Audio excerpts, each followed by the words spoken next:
नमस्कार, cook with Neelam आपल्या चॅनलमध्ये तुम्हा सर्वांचं खूप खूप मनापासून स्वागत। आपण बटाट्याचे पापड बनवून घेत असताना बटाटे नेहमी उकडून घेतो आणि नंतर त्याचे पापड बनवतो, पण आज आपण बटाटे न उकडता कच्च्या बटाट्यांचे पापड बनवणार आहोत। पापड तुम्ही पाहिलाच असेल, अगदी कुरकुरीत झालेला आहे, तोंडात टाकताच विरघळतो आणि अगदी 2च बटाट्यांमध्ये आपण ताटलीभर सुद्धा पापड बनवू शकतो।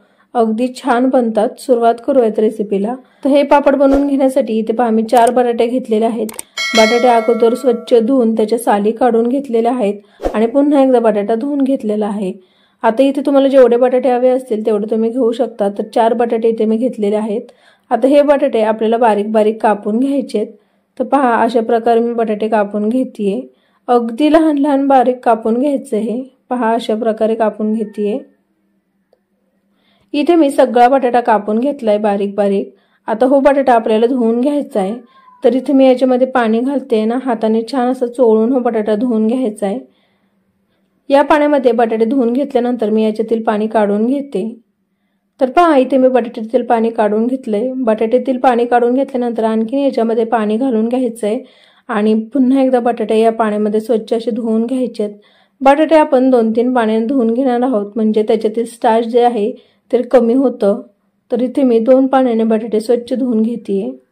बटाटे धुवून घेतल्यानंतर आता ते आपल्याला बारीक करून घ्यायचे। तर इथे एक मी मिक्सरचं बारीक भांडं घेतलेलं आहे, तुम्ही मोठं सुद्धा घेऊ शकता आणि याच्यामध्ये हे जे बटाट्याचे काप आहेत आपण पाण्यातून धुवून घेतलेले ते घालून घ्यायचे।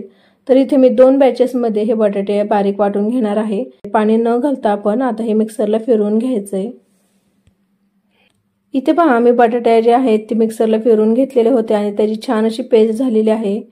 थोडा सुद्धा बटाटा मोठा ठेवायचा नाही। पहा अशा प्रकारे छान असं हे बारीक वाटून घ्यायचंय। आता ही बटाट्याची प्युरी आहे ती मी दुसऱ्या एका भांड्यामध्ये काढून घेते। तर इथे पहा मी एक भांडं घेतलंय, याच्यामध्ये आता ही प्युरी काढून घेते आणि आता अशाच प्रकारे जे बाकीचा राहिलेला बटाटा होता तो सुद्धा मी मिक्सरला फिरवून घेते आणि मिक्सरला फिरवल्यानंतर आता पुन्हा एकदा त्या भांड्यामध्ये घालते।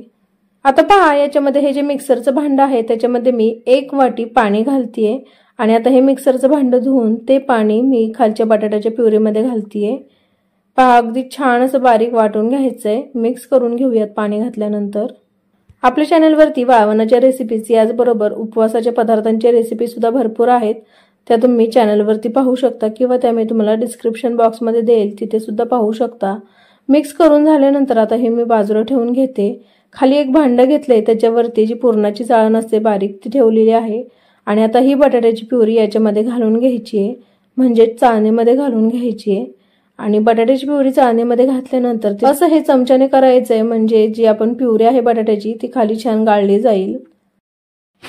इथे पहा अशा प्रकारे हे बटाट्याची प्युरी चाळून घ्यायची आहे। त्याचा चोथा जो आहे तो अगदी थोडासा उरलेला आहे, तो मी बाजूला काढून घेते आणि हो जे खालची प्युरी आहे गाळून घेतलेली आपण ती पुन्हा एकदा चमच्याने एकसारखी करून घ्यायची आहे, मिक्स करून घ्यायची आहे। दुसऱ्या बाजूला इथे एक कढई मी गॅसवरती गरम होण्यासाठी ठेवली आहे। कढईमध्ये 1 वाटी पाणी घालून घ्यायचंय आणि पाणी थोडंसं गरम होऊन देऊयात। पाणी गरम झाल्यानंतर आता याच्यामध्ये जी बटाट्याची प्युरी आपण गाळून घेतलेली होती ती घालून घ्यायची आहे। पहा खूप जास्त सुद्धा पाणी घालायचं नाही, इथे 1 वाटीच मी वापरलेलं आहे तेवढंच घालायचं। गरज वाटल्यास नंतर पाणी घालू शकतो आपण, पण एवढंच पाणी घालायचंय आणि हे लगेचच आपण मिक्स करून घ्यायचंय, कारण ही जी बटाट्याची प्युरी आहे ती लगेचच घट्ट होत जाते। अतिशय मंद आचेवरती म्हणजे कमी फ्लेमवरती आपण हे आता ढवळून घ्यायचंय। थोडा वेळ मिक्स करून घेतल्यानंतर याच्यामध्ये चवीनुसार मीठ घालूयात आणि पुन्हा एकदा हे मिश्रण ढवळून घ्यायचंय। हे सतत ढवळत राहायचंय, कारण हे जी बटाट्याची प्युरी आहे ती घट्ट होत चाललेली आहे। जसं जसं आपण हे मिक्स करत जाऊ तशी तशी ही प्युरी घट्ट होत जाते आणि मग त्याच्या गुठळ्या होऊ नयेत म्हणून हे कंटिन्यू आपण पळीने असंच मिक्स करून घ्यायचंय।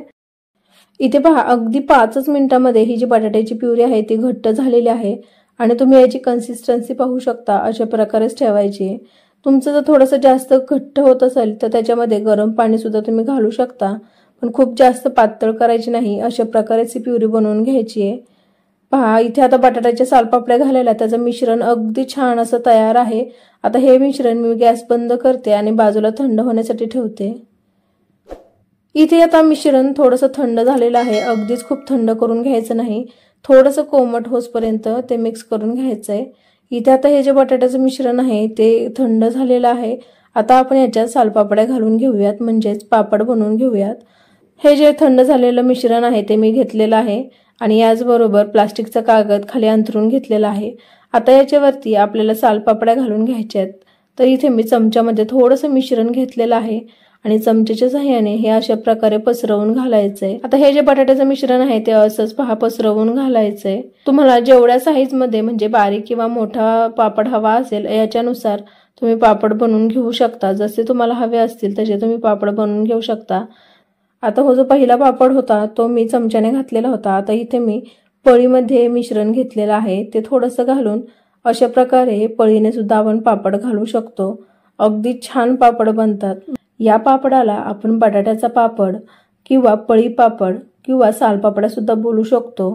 तर इथे मी अशा प्रकारे या सालपापड्या किंवा बटाट्याचे पापड बनवून घेते आणि ते या उन्हामध्ये वाळवून घ्यायच्यात। इथे आता मी ह्या पापड्या वाळवून घेतलेल्या आहेत। तुम्ही ह्या फॅन खाली सुद्धा सुकून घेऊ शकता किंवा उन्हामध्ये सुद्धा वाळवून घेऊ शकता। फॅन खाली सुकवायला 2 दिवस लागतात, तर उन्हामध्ये एका दिवसामध्येच या पापड्या वाळल्या जातात। पहा इथे पापड जे आहे तो छान असा वाळला गेलेला आहे। अतिशय पातळ आणि छान असा पापड बनलेला आहे। आता लगेचच ते तळून पाहूयात कसे बनलेले आहेत ते। पापड तळून घेण्यासाठी इथे मी कढईमध्ये तेल हे गरम होण्यासाठी ठेवलंय। कढईमधलं तेल जे आहे ते आपण छान असं कडकडीत गरम करून घ्यायचंय। इथे पहा तेल छान गरम झालेलं आहे। मी गॅस हा मीडियम फ्लेम वरती करते आणि याच्यामध्ये पापड सोडून घेते। पहा अगदी झटपट असा हो पापड लगेच तेलात टाकता क्षणी छान असा फुललेला आहे। मस्त रंग आलेला आहे, अगदी पांढरा शुभ्र झालेला आहे, अगदी छान। हे पहा तेलात टाकता क्षणी हो जो पापड आहे तो छान असा फुलतोय आणि मस्त असा लगेच तळला जातोय। इथे पहा मी थोडेफार पापड तळून घेतलेले आहेत। तुम्ही पाहू शकता अगदी छान रंग आहे आणि हे पहा आवाजावरून सुद्धा तुम्हाला समजलंच असेल, अगदी कुरकुरीत आणि खुसखुशीत असा हा पापड बनलेला आहे। अगदी तोंडात टाकताच विरघळतो, एवढा मस्त लागतो। चला तर तुम्ही सुद्धा या उन्हाळ्यामध्ये हे पापड बनवून पहा। अगदी झटपट बनलेले आहेत आणि खूप जास्त मेहनत सुद्धा करावी लागत नाही। रेसिपी कशी वाटली कमेंट करून कळवा। रेसिपी आवडल्यास व्हिडिओला लाईक करा, शेअर करा आणि चॅनलला सबस्क्राईब सुद्धा करा। धन्यवाद।